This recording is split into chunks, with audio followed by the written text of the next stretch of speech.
Bonsoir à tous, je suis Nance Guillermo, je suis administrateur à France Cérébro-Lésions et je suis juriste au sein du cabinet Proxima Avocat à Toulon. Mon rôle à France Cérébro-Lésions en tant qu'administrateur du bureau, c'est essayer de développer cette association qui est vraiment là pour faire reconnaître la cérébro-lésion en France, aider les familles dans l'accompagnement social et de rééducation de la personne cérébro-lésée. Donc je travaille dans un cabinet d'avocats où on défend uniquement depuis plus de 40 ans les personnes victimes de dommages corporels et plus particulièrement on a une spécialisation dans la traumatologie crânienne.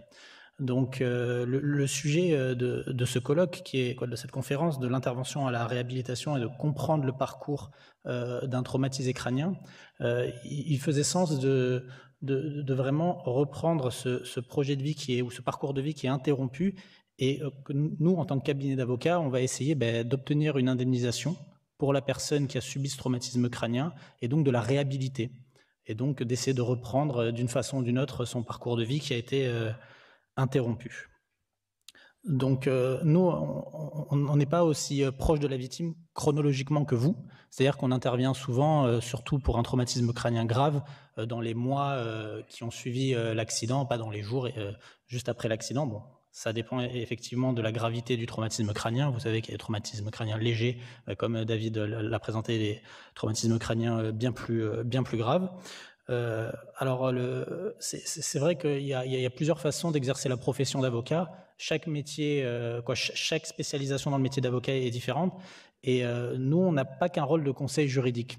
Donc, on a vraiment un rôle d'accompagnement aussi social de la personne. On travaille d'ailleurs avec une assistante sociale au cabinet parce que c'est vraiment quelque chose de très particulier, le traumatisme crânien. Et il y a une compréhension de cette forme de handicap qui j'ai une impression qu'il peut intervenir uniquement quand on est victime ou qu'on a un proche dans la famille qui est victime de ce traumatisme crânien. Donc évidemment, nous, notre rôle, c'est aussi la mise en place de la procédure d'indemnisation, que ça soit dans un cadre amiable ou judiciaire, on va le voir juste après, et aussi un rôle quand même de vulgarisation. C'est-à-dire que pour expliquer aux familles les notions en dommages corporels, les notions d'indemnisation, c'est important qu'on soit là et d'expliquer. Donc on essaye de vulgariser. Alors je vais essayer aussi de le faire ce soir et de ne pas rentrer dans un cours magistral de droit, parce que ce n'est pas le but. On est vraiment sur la réhabilitation des personnes cérébro-lésées. Donc on abordera évidemment tout ce qui est phase amiable, avec la discussion avec l'assureur quand l'avocat n'est pas encore là. La phase judiciaire où on intervient. Je vous donnerai également des exemples de dossiers qu'on a au cabinet où on a travaillé avec David sur l'interprétation, par exemple, de certaines imageries, sur l'interprétation de certains accidents. On travaille aussi avec des accidentologues et on finira aussi par le rapport d'intervention. J'aimerais aborder ce point qui est important. Vous, quand vous arrivez sur les lieux d'un accident, ce que vous pouvez noter sur le rapport d'intervention, comment ça peut impacter tout le processus indemnitaire qui peut durer parfois 10 ans. On dit qu'il y a deux volets dans l'indemnisation d'un dommage corporel. En général, chronologiquement, c'est forcément un commencement avec une phase amiable. Alors, la phase amiable, c'est la discussion entre la victime ou la famille de la victime, si la victime ne peut pas s'exprimer, et son assureur ou indirectement l'assureur du responsable. Donc, il y a plusieurs points assez généraux. Une assistance par un conseil juridique qui est facultative. La caractéristique principale de la phase amiable, c'est que le juge n'est pas saisi. Donc, on essaye d'interagir directement avec son assureur, avec son régleur, pour essayer de trouver une solution sans aller au procès. Et donc, on est vraiment dans le principe de négociation et on va essayer de signer donc un protocole transactionnel d'accord donc avec l'assureur pour être indemnisé des préjudices qu'on a subis. La seconde phase, si la phase amiable ne fonctionne pas, problème de négociation. Alors attention, hein, là on parle de dommages corporels, mais la phase amiable, elle peut tout simplement arriver dans un simple accident matériel avec le sinistre de votre véhicule. Mais là, on est dans le cadre évidemment de la cérébro-lésion. La phase judiciaire, donc là, l'avocat est obligatoire. Donc nous, pour être missionné, on a besoin de faire signer au client une lettre de mission et une convention d'honoraires qui est établie. Alors même si on est en phase judiciaire, donc on va saisir le juge pour qu'une expertise soit organisée, on peut à n'importe quel moment de la procédure judiciaire retourner en phase amiable. Ça, c'est important de le savoir. Et finalement, si en cours de procédure, on trouve un accord amiable avec l'assureur, eh bien, on signe ce protocole transactionnel et on se désiste de nos conclusions. On devient l'interlocuteur direct du régleur. Donc la famille n'a plus à interagir avec le régleur, ça peut être parfois compliqué, c'est une vraie charge mentale, donc le cabinet d'avocats est présent pour cela. Je vais revenir rapidement sur les avantages et inconvénients de la phase amiable. L'avantage incontestable, c'est la rapidité du processus. C'est une procédure qui est souvent rapide. L'assureur indemnise rapidement, après quelques échanges, des expertises qui sont mises en place également, le blessé. Donc ça, c'est un des avantages principaux. Et les échanges aussi sont facilités, étant donné qu'il n'y a pas d'avocat. Donc on échange directement avec la victime ou la famille de la victime. Il y a plusieurs inconvénients. Alors ça, c'est systématique. L'indemnisation est plus faible. On le constate systématiquement. Il n'y a jamais la même indemnisation dans un cadre amiable que dans un cadre judiciaire. Et il y a, ça on ne peut pas y échapper, la méconnaissance du domaine et l'interprétation des montants indemnisés impossible. Moi, demain, j'ai un accident, je ne peux plus faire de foot, par exemple, jusqu'à la fin de mes jours. L'assureur me propose 10 000 €. Comment je sais, moi, profane en droit et en droit du dommage corporel, si cette somme est correcte? Donc c'est ça qui est un peu compliqué dans la phase amiable. Alors, il y a aussi des inconvénients et des avantages dans la phase judiciaire. Évidemment, j'ai mis qu'il y avait moins d'inconvénients que dans la phase amiable. Bon, systématiquement, l'indemnisation est plus importante. On peut avoir des rapports qui vont de 1 à 10 à 1 à 20 quand même. Donc ça, c'est quand même un des points qu'il faut noter. Il y a la notion aussi qui est plus respectée du principe de réparation intégrale des préjudices. C'est-à-dire, on indemnise le dommage, rien que le dommage, mais tout le dommage. Dans un cadre amiable, on peut avoir des difficultés à faire indemniser certains postes de préjudice. Et nous, on essaye de ne pas passer à côté de ces postes-là et vraiment qu'ils soient indemnisés correctement. Et on a aussi le rôle dont je vous parlais, qui n'est pas qu'un rôle purement juridique. On accompagne les victimes tout au long du processus d'indemnisation. L'inconvénient indéniable de la phase judiciaire, c'est les délais. Donc c'est vraiment inversement proportionnel à la phase amiable. On a des délais en France, je pense que vous le savez, qui sont très longs. On va demander une expertise judiciaire. On va avoir un expert qui va être désigné. Peut-être que l'expert va avoir besoin de désigner d'autres experts, des sapiteurs, qui vont être des sapiteurs neurologues, des sapiteurs psychiatres. Donc, une fois qu'on aura ces rapports, on va saisir le juge pour demander l'indemnisation de notre client sur la base de ce rapport. Et une fois qu'on a une décision devant le tribunal judiciaire, donc là, ça prend déjà plusieurs années, il y a un risque d'appel, évidemment.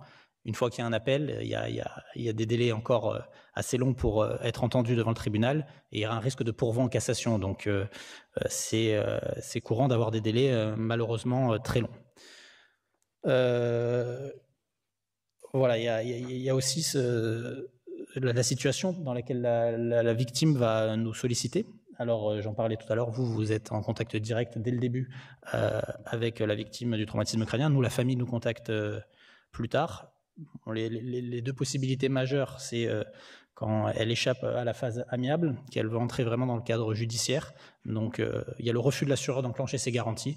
Ça, c'est très courant. Non, monsieur, vous étiez motard. Vous étiez largement au-dessus des limitations de vitesse. On refuse de vous garantir. Non, monsieur, vous étiez alcoolisé, vous êtes tombé chez vous, votre garantie des accidents de la vie ne sera pas prise en charge. Donc, voilà. Donc nous, on intervient pour lire les conditions générales et les conditions particulières des contrats, savoir si notre client a vraiment commis une faute. Et après, il y a l'indemnisation discutable du régleur. J'ai eu 10 000 € pour mon indemnisation. Pour moi, ce n'est pas suffisant. Je ne sais pas trop comment appréhender cette somme. Est-ce que vous pouvez m'aiguiller? Donc, alors là, c'est un chiffre qui est un peu terrible, c'est les règlements dans le cadre d'un accident de la voie publique. Le pourcentage de victimes de dommages corporels qui optent pour un règlement amiable, c'est 98,4% des cas. Donc, sachant que les cas de traumatisme crânien, c'est 50% des accidents de la voie publique, il me semble, on est sur 1,6% de dossiers qui vont au judiciaire. Donc on est quand même un pays où on fait énormément d'amiables, même si on peut avoir cette réputation d'aller souvent au contentieux. C'est très préjudiciable à l'indemnisation évidemment des victimes.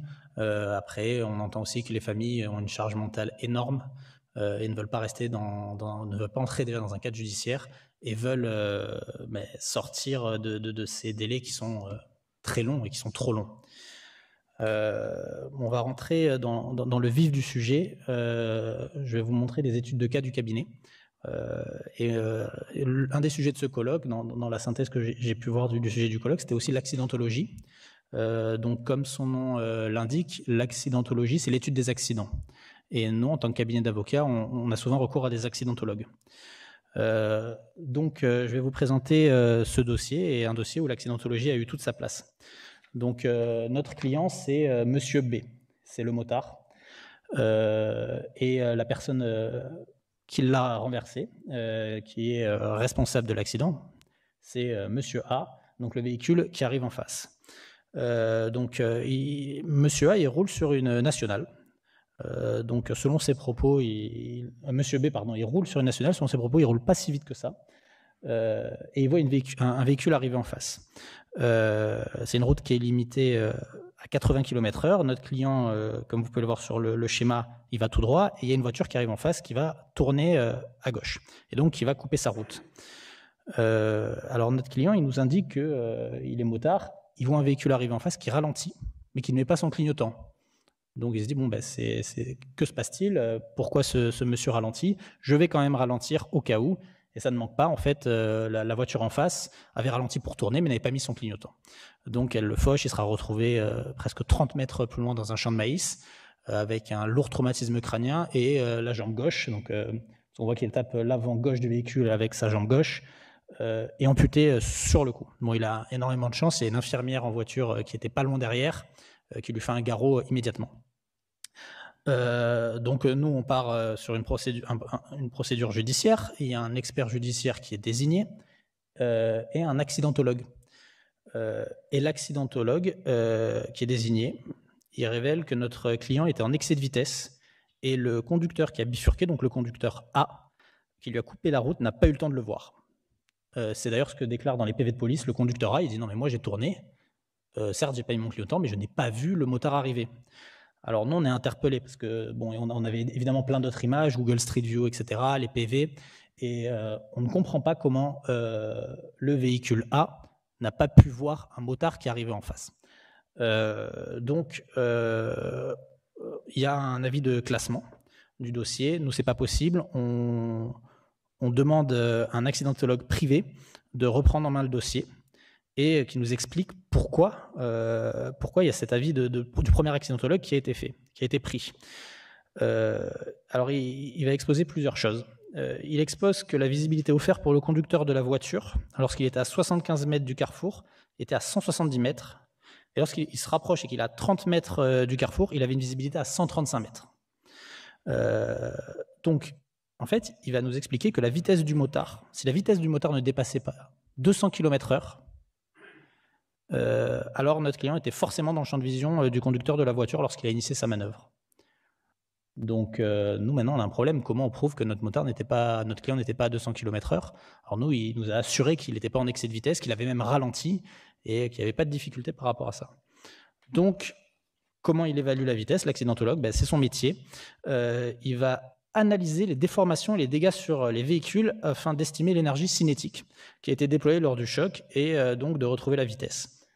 Il va faire ce qu'on appelle un ESS, Equivalent Energy Speed, dont je vais vous partager la formule. Alors attention, là il faut s'accrocher, parce que si vous avez arrêté les maths au lycée comme moi, vous n'êtes pas accidentologue et ni mathématicien, mais bon, c'était vraiment pour vous montrer qu'il y a quand même un travail très important qui est fait, que c'est un métier à part entière. Donc c'est des formules évidemment très complexes, et au final, avec cette formule, la vitesse retenue, elle est de 66 km/h.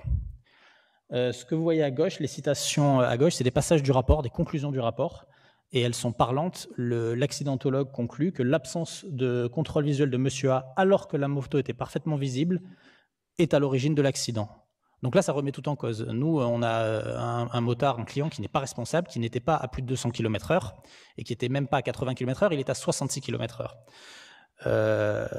Donc, grâce à ce rapport, nous, on arrive à être performant en expertise et devant le juge, on arrive à montrer que notre client n'a commis aucune faute.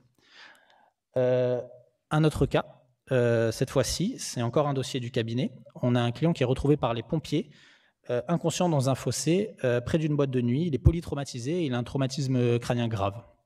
Il y a une enquête qui est menée, encore une fois, avis de classement à victime, premier rapport d'un médecin légiste. Notre client est tombé à plusieurs reprises de sa hauteur. Donc il a chuté de sa hauteur sur sa tête, et ce qui explique ces graves traumatismes. Donc nous, on n'en reste pas là, on demande des avis, qu'on travaille avec des super docteurs. Et donc c'est là que David intervient dans ce dossier. On lui explique la situation et on aimerait avoir son avis. Est-ce qu'on peut avoir ce type de blessure sans avoir été agressé? Donc tout ça, vous voyez que c'est vraiment une construction importante du dossier. On va vraiment chercher l'avis d'experts et pousser la réflexion au maximum pour éviter d'avoir des soucis sur l'indemnisation de nos clients. Alors David, il écrit dans son rapport l'intervention d'un tiers dans le mécanisme des lésions de Monsieur X apparaît obligatoire. Il n'apparaît pas être possible qu'une personne en état d'ivresse puisse tomber 2 à 3 fois de suite, se relever entre les chutes associées à un traumatisme crânio-cérébral responsable de fractures de crâne à plusieurs reprises pour chuter à nouveau, et ce en absence de traces de sang sur la voie publique. Donc on communique l'avis de David et on a un nouvel expert qui est désigné.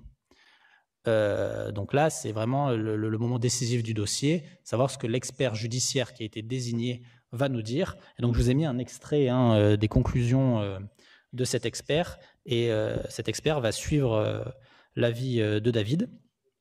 Il écrit « En effet, si l'on considère que les lésions ont été provoquées par 2 chutes successives de la victime à partir de sa propre hauteur, soit elle tombe une première fois sur la face, et cette chute provoque une fracture des os propres du nez, une fracture de l'orbite gauche, ainsi qu'une fracture de l'os frontal. Je cite encore le docteur, « Je déclare d'emblée que pour un homme de 38 ans, de telles fractures, à partir d'une chute de sa propre hauteur, sont tout à fait improbables. Je dirais même que depuis 1977 jusqu'à l'année 2010, période pendant laquelle j'ai exercé comme médecin de secours SMUR, puis en tant que médecin de sapeur-pompier, je n'ai jamais constaté de telles lésions chez un homme de 38 ans au cours d'une chute de sa hauteur. » Voilà, donc il y a aussi ce qu'il écrit dans son rapport, que je ne vais pas vous lire car c'est affiché au PowerPoint, mais qui reconnaît complètement, il ne remet absolument pas la faute, les lésions de notre client sur ces chutes successives, mais il y a un tiers qui est intervenu et qui a donc agressé notre client. Nous, on se retrouve devant le procureur qui nous suit et qui dit « Bon, écoutez, notre médecin légiste s'est trompé. Vous avez 2 avis de docteur. Effectivement, c'était impossible que ce monsieur ait un traumatisme crânien aussi grave avec des chutes de sa hauteur. » Mais ce n'est pas tout. On n'en a pas fini avec ce dossier parce que le client, il va être du coup expertisé. Il a des lourds troubles cognitifs et il n'y a pas de difficulté sur la responsabilité. Il a été agressé, c'est une certitude. Ça, on peut passer à autre chose. En revanche, on passe des IRM et là, aucune lésion neurologique. Donc là, on est embêté. Il a des troubles cognitifs, il a tout ce qui s'apparente à un traumatisme crânien, mais à l'imagerie, on n'a rien. Donc on échange avec David et il nous recommande de faire une IRM 3 Tesla. Donc c'est une IRM qui est plus poussée qu'une IRM classique, qui est en général 1,5 Tesla, et on l'utilise pour mieux détecter certaines lésions. C'est beaucoup utilisé pour l'imagerie du cerveau. Et là, ça ne manque pas. Les conclusions de l'IRM 3 Tesla montrent des troubles neurologiques. Et donc, l'expert qui disait que c'était peut-être juste psychiatrique, ces troubles cognitifs, donc dit maintenant, il reconnaît le traumatisme crânien. Voilà. Donc ça, c'était 2 exemples vraiment où on a un combat sur la preuve et où notre rôle est quand même déterminant, parce que derrière, on arrive à une indemnisation de notre client.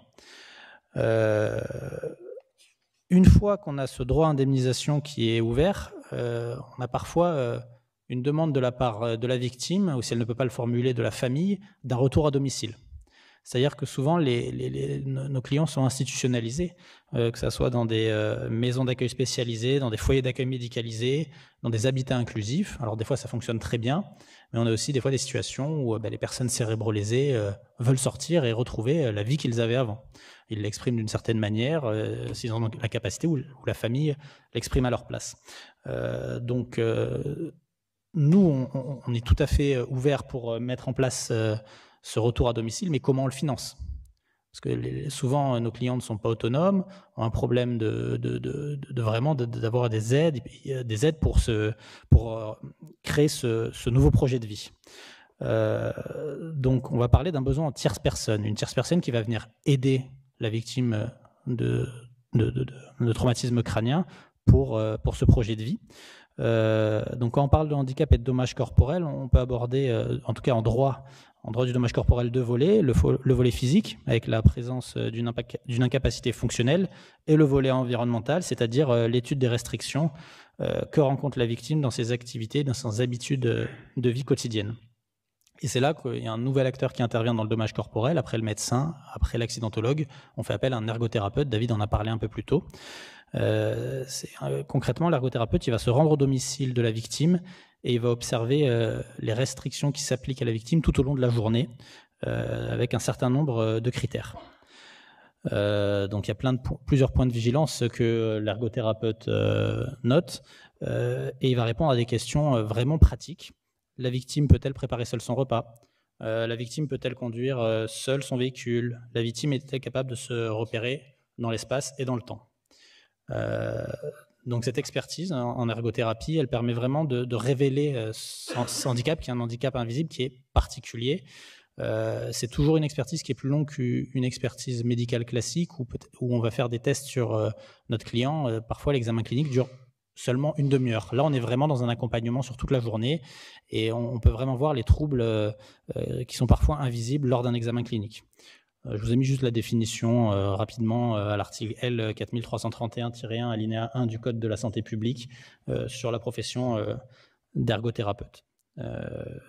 L'ergothérapeute, il est aussi intéressant parce qu'il a vraiment cette approche environnementale donc du traumatisé crânien, et il est vigilant par exemple par rapport à l'apragmatisme. C'est quelque chose qui est assez courant chez les traumatisés crâniens, c'est l'incapacité à entreprendre des actions.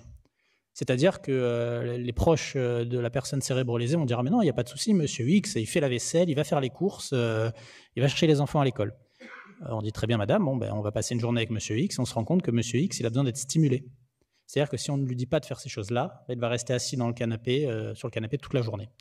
Donc l'ergothérapeute, elle est assez consciente de ces problématiques.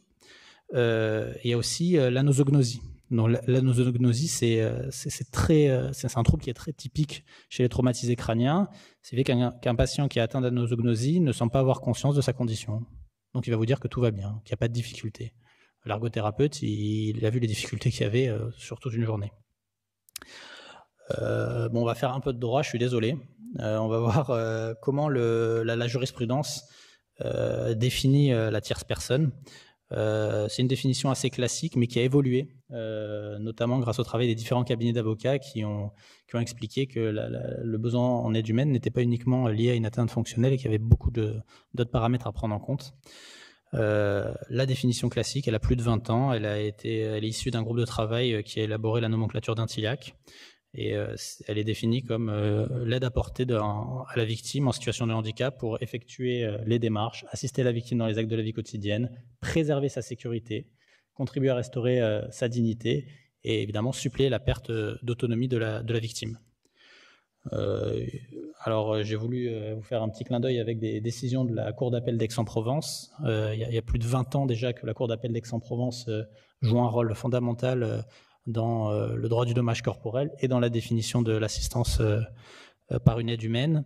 Et il y a cette définition qui dit qu'il y a quand même une notion qui est purement médicale, évidemment, mais il y a aussi une notion purement juridique avec le respect de la dignité et la sécurité des personnes. C'est-à-dire que la personne qui a eu un traumatisme crânien, elle a besoin d'être aidée, par exemple, pour faire le ménage, mais elle a aussi besoin qu'on lui restaure sa dignité qu'elle a perdue avec l'accident et elle se retrouve dans une situation où il y a une atteinte à sa dignité.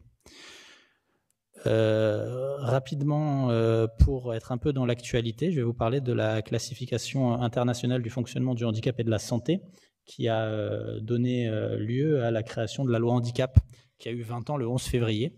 Donc c'est vraiment un rôle majeur de cette classification dans la création de la loi handicap. Cette convention, c'est une convention à double caractéristique. Il y a une description universelle du fonctionnement humain. Donc le handicap se présente comme une variable identifiable du fonctionnement humain. Ce n'est pas seulement une déficience ou une anomalie par rapport à une norme de santé parfaite. C'est une manière de fonctionner différente. C'est un fait qui intègre la diversité humaine. Et il y a la dimension environnementale qu'on vient d'aborder avec l'ergothérapie. Et ça, il faut le prendre en compte. Donc, quelques années après cette classification qui a été adoptée par la France, il y a la loi handicap qui est votée. Pour la première fois, on a dans le droit français une définition du handicap dans les textes. Donc ça, c'est fondamental. Et on la retrouve à l'article L114 et suivant du Code de l'action sociale. Voilà, donc le handicap et la situation de handicap est plutôt bien représentée dans ce schéma que je vous laisse consulter. Je vais poursuivre vraiment dans ce que je vous avais parlé en début d'intervention, c'est-à-dire les sources qui encadrent les interventions des sapeurs-pompiers. Qui ont donc un lien direct avec la documentation que remplissent les pompiers dans le cas d'une intervention sur une personne victime d'un traumatisme crânien. Donc, on va parler de la doctrine à l'usage des services d'incendie et de secours. Pendant longtemps, le RIM, donc c'était le règlement d'instruction et de manœuvre à l'usage des sapeurs-pompiers communaux, qui fait quand même plus de 400 pages, constitue un outil de référence technique et réglementaire des sapeurs-pompiers. À tel point qu'il a été annexé à l'arrêté du 1er février 1978 qui approuve le règlement d'instruction et de manœuvre des sapeurs-pompiers. C'était un document très pertinent pendant de nombreuses années, mais il y a eu certaines limites qui ont été relevées. Il a été inadapté à certains domaines, l'environnement notamment bâtimentaire, la structure des effectifs, le statut des personnels des services d'incendie et de secours. Donc il y a des ajouts qui ont dû être faits et des modifications. Donc, dès 1999, on a la mise en place des GNR, les guides nationaux de référence. Il substitue progressivement le RIM, le règlement d'instruction et de manœuvre. Il y a 3 volets, la formation, les équipements et les pratiques opérationnelles. Donc, il y a eu plusieurs GNR, évidemment. Alors, ces pratiques opérationnelles, qu'on appelle aussi notes d'information opérationnelle ou notes de doctrine opérationnelle, elles sont régulièrement complétées par le ministère de l'Intérieur. Et ça permet d'éclairer les services d'incendie et de secours sur le risque émergent ou les précautions à prendre dans un domaine précis. Alors là, je vous ai mis pour exemple la note de doctrine opérationnelle du 20 mars 2017. Donc on sait tous qu'il y a eu des périodes de tueries de masse en France pendant de nombreuses années. Et donc le ministère de l'Intérieur a fait cette note de doctrine à votre destination. Et donc c'est vraiment des mesures à mettre en application pour assurer une prise en charge rapide des victimes. Il y a énormément d'autres sources, mais il me faudrait plusieurs heures pour en parler. Donc rapidement, je vous les ai affichées sur le PowerPoint. Donc les flash info sécurité, les partages d'informations accidents service, les bibliothèques des pratiques des SIS, les vademecum et les mementos. Tout ça, toutes ces sources forment la doctrine. Donc en droit, la doctrine, c'est un peu différent de la notion que dont j'ai pu me documenter dans votre domaine. Nous, en droit, quand on parle de doctrine, on parle d'une réflexion portant sur une situation juridique, une réflexion donc juridique sur des textes ou sur une règle de droit. Et donc, c'est des opinions exprimées par des juristes qui vont créer une règle doctrinale. Vous, dans votre domaine, c'est un peu similaire quand même. On a un document donc, qui s'appelle Guide de doctrine opérationnelle et donc qui est élaboré par la Direction générale de la sécurité civile et de la gestion des crises. Et il est aussi élaboré en collaboration avec les référents des services d'incendie et de secours sur la base du retour d'expérience. Il y a vraiment et c'est vrai qu'en droit aussi, il y a cet échange entre plusieurs juristes pour créer la doctrine. Et là, on est aussi dans la création de la doctrine par du retour d'expérience. Alors, c'est un acte de droit souple, c'est-à-dire que ce n'est pas quelque chose qui est très coercitif, mais qui existe et qui doit être suivi même s'il n'est pas obligatoire. Donc c'est un peu contradictoire tout ça, mais c'est comme ça que le Conseil d'État le définit. Donc un acte de droit souple, donc c'est des règles non obligatoires qui ont des effets juridiques et qui ont pour objet de modifier ou d'orienter les comportements de ses destinataires en suscitant leur adhésion. Donc voilà, vous voyez, c'est très global, mais ils doivent répondre quand même à un certain formalisme. Donc il y a plusieurs guides de doctrine, je les ai affichés sur le PowerPoint, des guides de doctrine généraux, des guides de doctrine spécifiques et les guides techniques. On va repartir sur 2 études de cas et après je rendrai le micro. Moi, j'avais envie d'aborder toutes ces sources de droit pour en venir à la fin à une sorte d'entonnoir et sur le rapport d'intervention des pompiers et comment il va influencer l'indemnisation d'une victime d'un traumatisme crânien. Donc j'ai un peu échangé avec Monsieur Quilly et c'est vrai que c'est une réelle problématique et je vais vous montrer des exemples de dossiers où on a pu avoir des difficultés pour l'indemnisation de notre client juste à cause d'un rapport d'intervention. Le premier exemple, c'est un de nos clients qui chute dans les escaliers. Les pompiers arrivent au domicile du client et la femme dit c'est son anniversaire, il a bu 2 coupes de champagne et il a chuté dans les escaliers. On a le rapport d'intervention des pompiers, client alcoolisé. Victime alcoolisée. Nous derrière, on est missionné par le client et on va échanger avec l'assureur et l'assureur nous dit « Oh non, mais on ne peut pas intervenir. Votre client était alcoolisé au moment des faits, c'est une des causes d'exclusion des garanties du contrat, terminé, pas d'indemnisation. » Donc nous, on va devoir se battre là-dessus. Donc là, on a tout le processus judiciaire où devant le juge, on va dire non mais attendez, il arrive aux urgences, l'alcoolémie est faite, elle est négative, vous ne pouvez pas vous baser juste sur un rapport d'intervention. Alors lors des expertises judiciaires où j'ai pu aller, il y a quand même le médecin en face de la compagnie qui nous dit non mais moi je me fie à la fiche d'intervention des pompiers, votre client était alcoolisé, terminé. Heureusement, devant le juge, avec toutes les pièces qui allaient à l'encontre du rapport d'intervention des pompiers, l'alcoolémie de notre client n'a pas été suivie. Évidemment, c'est facile de dire ça une fois qu'on a le rapport d'intervention. Les situations en pratique sont bien plus complexes. Vous avez des sorties multiples, des dizaines par nuit, avec des situations souvent très similaires, énormément d'alcoolémie sur la voie publique. Donc parfois, c'est aussi difficile de savoir si on est en présence d'un traumatisme crânien, d'une alcoolémie, mais voilà, c'est vrai qu'on ne peut pas imaginer que juste écrire ça dans un rapport d'intervention, ça peut avoir de telles conséquences plus tard devant le juge. Alors souvent quand même les juges sont vigilants, mais nous on a eu des dossiers où malheureusement la responsabilité, les garanties n'ont pas pu être enclenchées juste pour ce genre de choses. Et un deuxième exemple, avant de finir, c'est un client qui chute à vélo. Donc le client chute à vélo, sa compagne appelle les pompiers arrivent et les pompiers décrivent un traumatisme crânien sans perte de connaissance. Alors qu'en réalité, il y avait une perte de connaissance, mais ça s'est passé comme ça lors de la rédaction du rapport d'intervention. Donc le problème ici, donc le traumatisme crânien est reconnu après, il n'y a pas de difficulté là-dessus sur les documents de la clinique, mais la perte de connaissance, c'est un des facteurs importants pour la qualification d'un traumatisme crânien qui peut être plus ou moins grave. Donc le régleur, l'assureur en face, il aura toujours tendance à minimiser le traumatisme crânien en évoquant en expertise que notre client n'a même pas eu de perte de connaissance. Voilà, c'est ce qui se passe actuellement dans ce dossier. On est dans une phase amiable et déjà l'assureur commence à minimiser les séquelles, les troubles de notre client. On peut imaginer par exemple d'écrire dans le rapport d'intervention « cycliste victime d'un traumatisme crânien, conscient à notre arrivée ». C'est factuel, on ne sait pas vraiment, juste sur déclaration par exemple de sa compagne qui dit qu'il n'avait pas eu de perte de connaissance, mais bon, j'entends tout à fait qu'en pratique c'est bien plus complexe que ça, mais je voulais quand même vous alerter par rapport à ce genre de choses parce que c'est vrai que mon petit frère qui a été pompier volontaire me disait que on ne peut même pas imaginer ce genre de choses et parfois avec les gardes qu'on passe, on n'est même pas, c'est beaucoup plus compliqué que ça.